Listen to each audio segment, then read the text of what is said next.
Hello kindergartners. So now we're going to keep learning about trees, and I'm going to do a quick review on the parts of the tree, and then we're going to look at similarities of tree shapes, and then after that we're going to read an article to help you understand trees a little bit better. There's a couple parts of these lessons that we cannot do because they're games that you would play in class, and unfortunately, since we're not in class, I can't really play those games, but we're going to do the best we can with what we have. So the first thing we're going to do is we're going to look at the tree parts. So the place that's all nice and dark, we need to label what that is. And on here, these are actually the leaves. So leaves. Then here we got this, and I wrote on these before because I was doing a video and then I redid it. So these right here are the branches.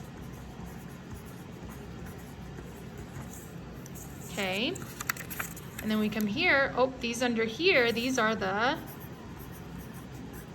roots. And then this right here is the trunk. And then you can also call it a stem. So let's go back. We got trunk, the dark part's roots, the dark part is the branches, and then the dark part are the leaves. So those are the different parts of a tree.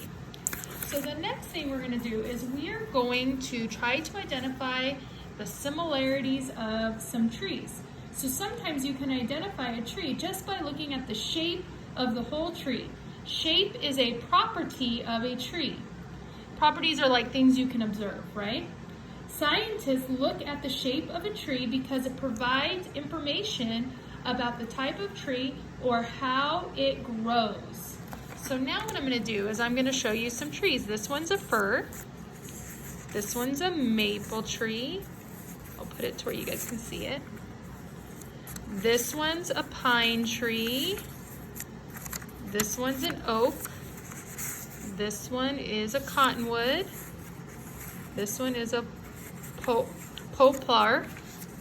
This one is an apple tree, and this one is a palm tree. So now I'm going to bunch them up, and I'm going to sort them in a couple ways, well, two ways. I'm going to make two groups. This one is a fir, and it's a tall, skinny tree. And this one is an apple, and it's more of a round tree. So I'm looking at skinny and rounded, okay? So let's look at this one. If you look at it, I want you to think where you think it's gonna go, and then I'll put it where it goes. Okay, so it goes over here because it's more rounded. It's not really skinny. Look at this one and think about where it's gonna go. That one goes right here in the tall skinny or the long skinny. Let's look at this one. That one's gonna go over there because it's round. See, skinny and tall. Round.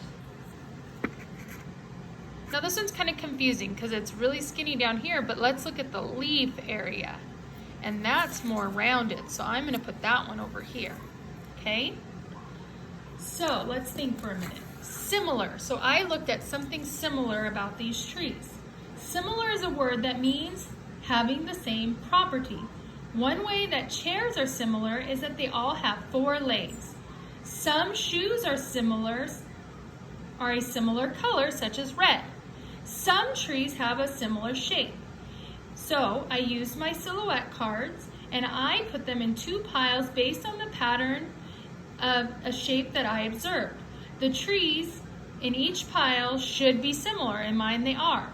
When sorting is done, okay, so they should be similar.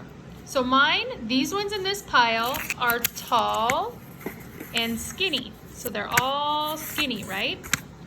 And then this one are rounded. So that's rounded at the top, rounded.